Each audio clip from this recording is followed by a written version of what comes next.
Capítulo 35. Viernes 21 de agosto. Hasta el día siguiente no perdemos de vista el magnífico geyser. El viento ha refrescado y nos ha alejado con rapidez del islote Axel, cuyos mugidos se han extinguido poco a poco. Amenaza alguna variación atmosférica. El aire se carga de brumas que se apoderan de la electricidad formada por la evaporación de las aguas salinas. Las nubes bajan sensiblemente y toman un color uniforme verdoso. Los rayos eléctricos pueden apenas atravesar aquel opaco telón corrido sobre el teatro en que va a ponerse en escena el drama de las tempestades. Me siento impresionado, como impresionado está en la tierra todo lo creado al acercarse un cataclismo. Los cúmulos, agrupados en el sur, presentan un aspecto siniestro, el aspecto inexorable que he notado con frecuencia al principiar las tormentas. El aire está pesado y el mar tranquilo. Se ven nubes a lo lejos, que parecen enormes bolas de algodón acumuladas en pintoresco desorden. Se hinchan poco a poco y pierden en número lo que ganan en volumen. Su pesadez es tal que no pueden desprenderse del horizonte, pero al impulso de las corrientes elevadas se condensan más y presentan luego una sola capa de imponente aspecto. De cuando en cuando una pelota de vapores, aún no del todo oscurecida, bota sobre el ceniciento tapiz hasta que se confunde con la masa opaca. Evidentemente la atmósfera está cargada de fluido, del cual yo participo. Se me erizan los cabellos, como si tuviese cerca una máquina eléctrica funcionando. Me parece que si en este momento me tocasen mis compañeros, experimentarían una conmoción violenta. A las 10 de la mañana los síntomas de tempestad son más decisivos. Diríase que el viento descansa para tomar aliento y brío, y la nube se me figura una odre inmensa que se llena de huracanes.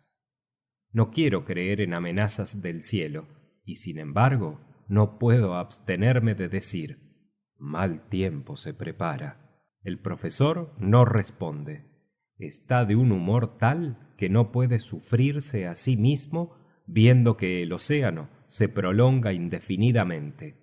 A cuanto le digo, contesta encogiéndose de hombros. «Tendremos tempestad», exclamé tendiendo la mano hacia el horizonte. «Esas nubes bajan como si quisieran aplastar el mar». Silencio general. El viento calla. La naturaleza no respira. Parece muerta. A lo largo del palo, en que comienza a centellear débilmente el fuego de San Telmo, la vela cae con pausada gravedad en pesados pliegues. La Almadía está inmóvil, en medio de una mar gruesa, aunque sin oleaje. Pero ya que no se anda, ¿por qué no se amaina la vela, que puede causar nuestra perdición al primer choque de la tempestad tan inminente? «Arriemos la vela», dije en alta voz, «y aún será mejor que desarbolemos. La prudencia lo aconseja». «No, aunque nos lleve el diablo», exclamó mi tío. «No, y 100 veces no. Que nos haga zozobrar el viento, que la tempestad nos eche a pique, pero que vea, en fin, las rocas de una costa, aunque en ellas se estrelle nuestra Almadía».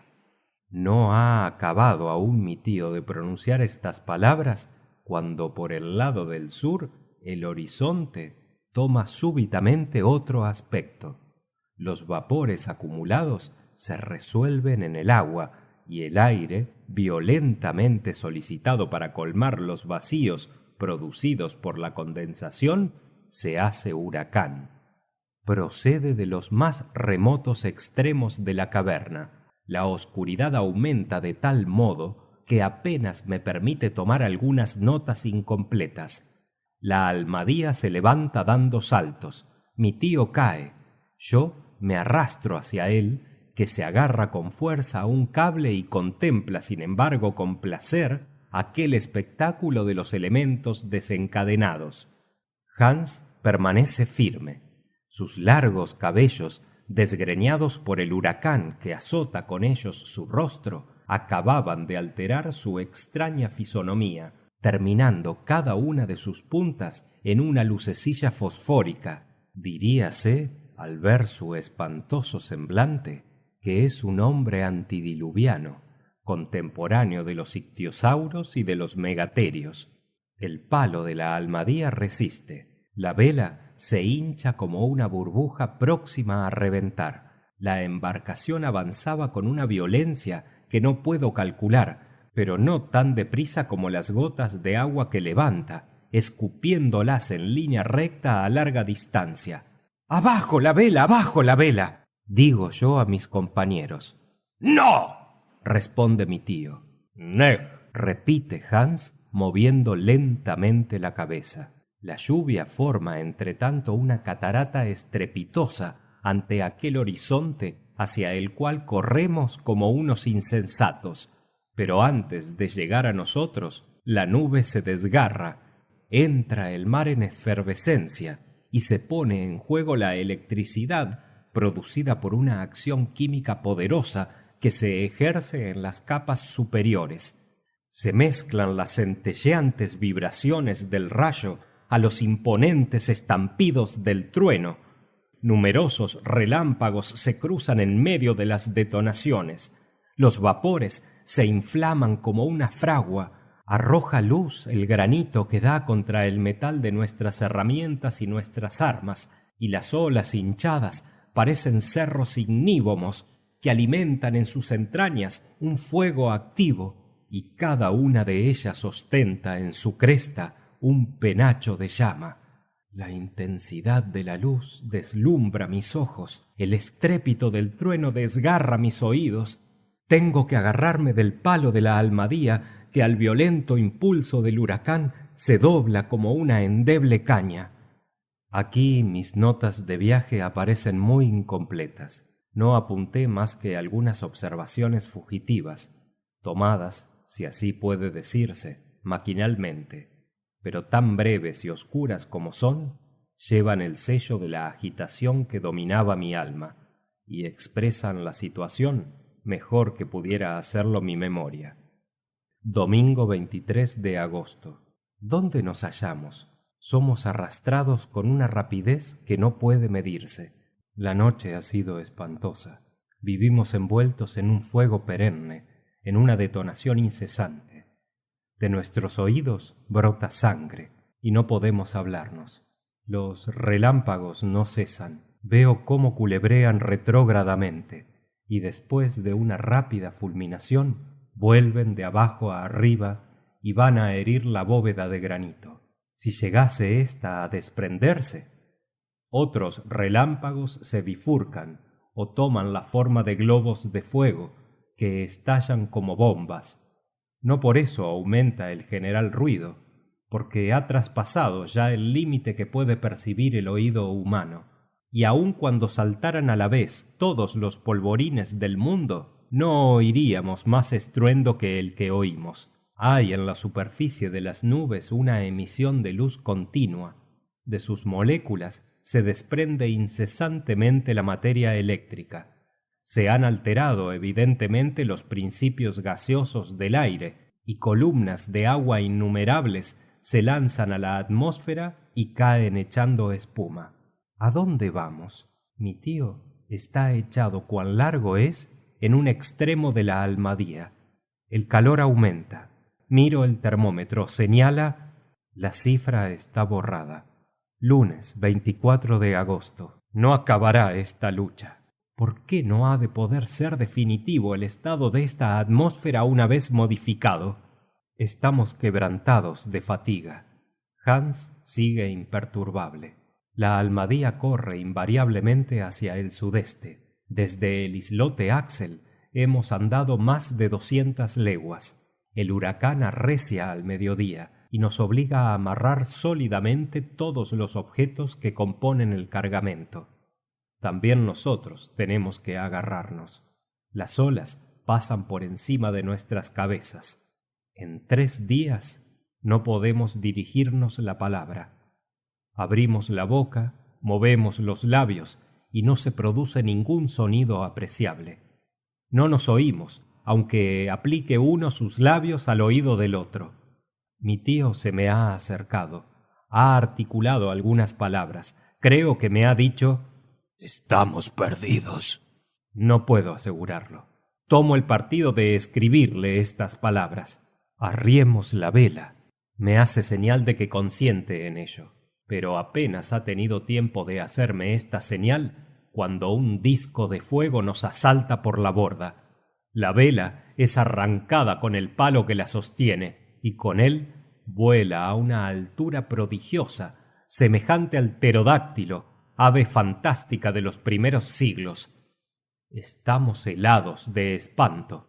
El disco, mitad blanco, mitad azulado, es del tamaño de una bomba de 10 pulgadas.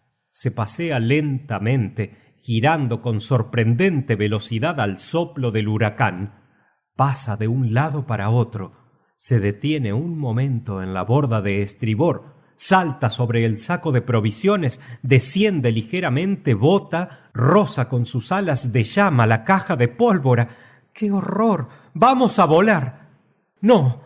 El disco deslumbrador se separa, se acerca a Hans, el cual le mira fijamente. Se acerca a mi tío, que se echa de rodillas para evitar su choque. Por último, se acerca a mí, que palidezco y tiemblo espantado por su luz y calor, y da vueltas y revueltas alrededor de mi pie, que quiero levantar y no puedo. La atmósfera se llena de un olor de gas nitroso que se introduce en la garganta y en los pulmones. Nos ahogamos. ¿Por qué no puedo levantar el pie? Está clavado, remachado en la almadía. La caída de ese globo de eléctrico ha imantado todo el hierro de a bordo. Los instrumentos, las herramientas, las armas se agitan y chocan entre sí con un agudo chis-chas que parece una crepitación, y los clavos de mis zapatos están fuertemente adheridos a una plancha de hierro clavada en la madera. No puedo mover el pie. Lo arranco al fin, haciendo un esfuerzo violento. En el instante preciso de ir el globo a envolverlo en su movimiento de rotación y a arrastrarme, sí. ¡Ah! ¡Qué intenso resplandor! El globo estalla. Nos inunda un mar de llamas. Después, todo se apaga. He tenido tiempo de ver a mi tío tendido en la almadía, y Hans, sin separarse del timón y escupiendo fuego, bajo la influencia de la electricidad que le penetra. ¿A dónde vamos? ¿A dónde vamos? Martes 25 de agosto.